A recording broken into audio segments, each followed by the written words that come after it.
Na chuvosa tarde de novembro de 1931, um jovem policial foi urgentemente chamado ao apartamento número 16 do prédio Prinzregentenplatz, em Munique. Ao chegar ao local, deparou com uma aglomeração em frente à porta. Dentro do apartamento jazia o corpo sem vida de Geli Halbau, uma linda jovem loira de apenas 23 anos. Nas semanas seguintes, a notícia da morte misteriosa rapidamente se espalhou pela alta sociedade de Munique. Geli não era uma moça comum.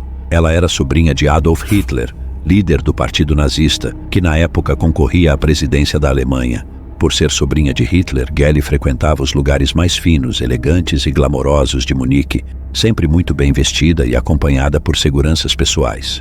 Sua extraordinária beleza chamava a atenção de todos por onde passava. Porém, mais do que sua beleza, o que despertava maior fascínio e instigava boatos era o fato de ela ser sobrinha e suposta amante de Hitler. Começaram então especulações sobre a existência de um caso incestuoso e proibido entre o tio político e sua bela e jovem sobrinha. Algo extremamente pecaminoso e sinistro parecia pairar sobre Geli, como se ela fosse uma espécie de bela e angelical marionete manipulada e controlada pelo tio possessivo.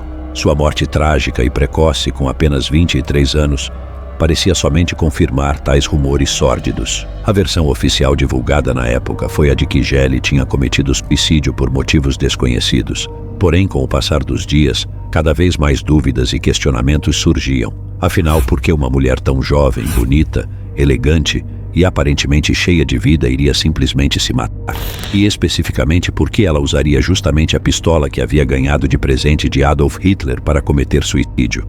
Diante dessas dúvidas, teorias alternativas de assassinato logo começaram a aparecer. Começou a se espalhar que Hitler teria assassinado a amante por ciúmes ou para evitar um escândalo maior e depois teria encoberto habilmente o crime como um suicídio. Conforme Hitler foi ganhando cada vez mais poder e influência no cenário político alemão, maior também era o interesse e fascínio do público sobre os reais detalhes do caso Geli Halbau. Hitler, por sua vez, proibia terminantemente qualquer menção pública ao nome de sua falecida sobrinha ou ao ocorrido. Essa postura acabava instigando ainda mais rumores, especulações e teorias conspiratórias em torno do caso. Documentos e evidências que poderiam revelar detalhes do relacionamento entre tio e sobrinha ou esclarecer as circunstâncias da morte misteriosa foram propositalmente destruídos ou permaneceram trancados em arquivos secretos do partido nazista. Mesmo com os esforços de ocultação, algumas poucas pistas e indícios sobre a personalidade extremamente obsessiva e controladora de Hitler em relação à sobrinha Geli vieram à tona muitos anos depois.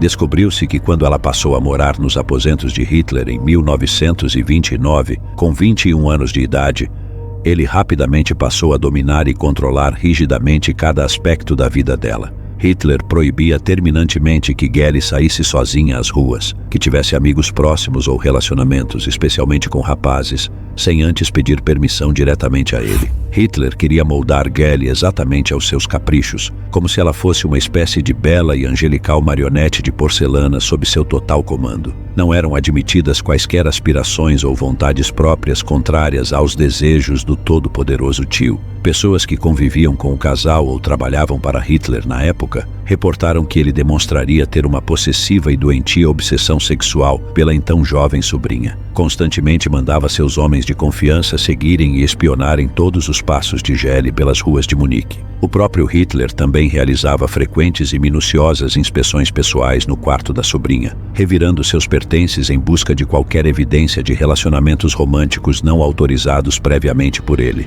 Há relatos de que certa vez, ao encontrar uma fotografia de Geli abraçada com um rapaz desconhecido, Hitler teria ficado possesso de uma fúria cega e descontrolada, chegando a agarrá-la pelos cabelos e arrastá-la à força até a cozinha, tentando obrigá-la a engolir a fotografia em sua frente. Outro episódio emblemático da possessividade doentia de Hitler em relação à sobrinha ocorreu quando ele chegou ao ponto de pessoalmente expulsar de sua residência Angela Halbau, sua meia-irmã e mãe de Geli. Angela ousou confrontá-lo abertamente sobre a anormal natureza do relacionamento entre ele e sua filha, o que parecia confirmar os boatos de incesto que circulavam. Hitler não admitiu qualquer questionamento ou intervenção, mesmo vindo da própria irmã, em seus assuntos particulares com Geli. Ninguém ousava desafiar ou contrariar as vontades do todo-poderoso líder nazista. Aos poucos, Geli se via cada vez mais como uma prisioneira dourada, aprisionada como uma rara e valiosa joia sob o jugo do tio possessivo. Já próximo ao fatídico dia de sua morte, em 1931, com 23 anos, Geli Halbau parecia estar cada vez mais infeliz,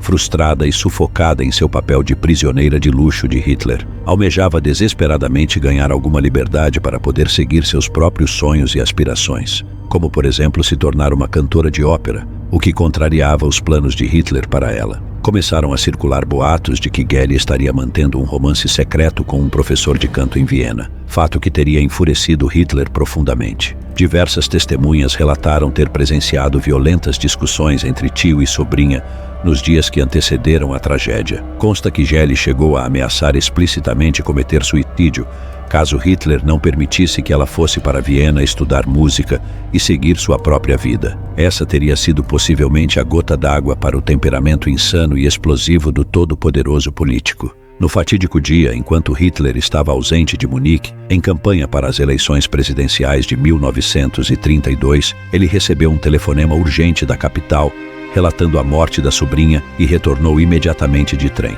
Ao chegar à residência, no meio da madrugada, se deparou com a cena do corpo sem vida de Geli Halbau, estendido no chão da sala, com a pistola Walter que ele mesmo havia dado de presente para ela logo ao lado. Nos dias que se seguiram ao choque inicial, a comoção e os questionamentos tomaram conta de toda a opinião pública alemã. Hitler foi compelido a realizar um grandioso e pomposo funeral público para Geli, mesmo contra sua própria vontade. Enquanto especulações e teorias alternativas de assassinato dominavam os noticiários e as manchetes dos jornais, o próprio Hitler chegou a ensaiar uma fuga para a Áustria, temendo ser preso e processado como suspeito do crime. Porém, fazendo uso de sua grande influência política e de suas poderosas conexões dentro do governo alemão, Hitler conseguiu abafar o caso com agilidade. Apesar das enormes suspeitas pairando no ar, a versão oficial de suicídio acabou rapidamente prevalecendo e encerrando as investigações. O caso Geli Halbau logo saiu do foco da opinião pública, à medida que Hitler consolidava cada vez mais seu poderio e dominância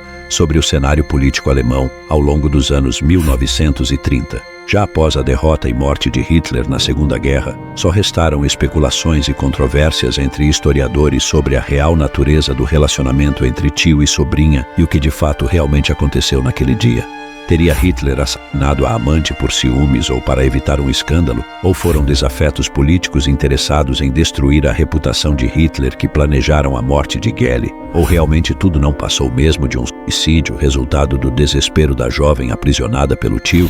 A verdade completa sobre o caso provavelmente jamais virá à tona. Independente dos detalhes finais, ficou evidente para os historiadores que Hitler nutria uma obsessiva e doentia fixação sexual pela bela sobrinha, além de tentar controlar severamente cada passo da vida dela. Seja lá como Geli Halbau acabou encontrando seu trágico e prematuro fim, ela certamente foi mais uma vítima dos desejos insanos, caprichos doentios e poder absoluto do tio possessivo. O caso Geli Halbau acabou levantando o véu sobre os obscuros abismos da mente extremamente perturbada e o potencial para o sadismo e a violência que viria a caracterizar um dos piores tiranos genocidas da história da humanidade. Sua morte misteriosa em 31 foi como um sombrio prenúncio para o terror e a barbárie que Hitler viria a desencadear contra o mundo ao longo dos anos, após chegar ao poder total sobre a Alemanha. Um triste e sórdido prelúdio dos horrores muito maiores que ainda estavam por vir sob as ordens do regime nazista. E assim termina esta triste e sinistra história que entrelaça poder, política, obsessão, morte e rumores não comprovados no apartamento de Hitler em Munique.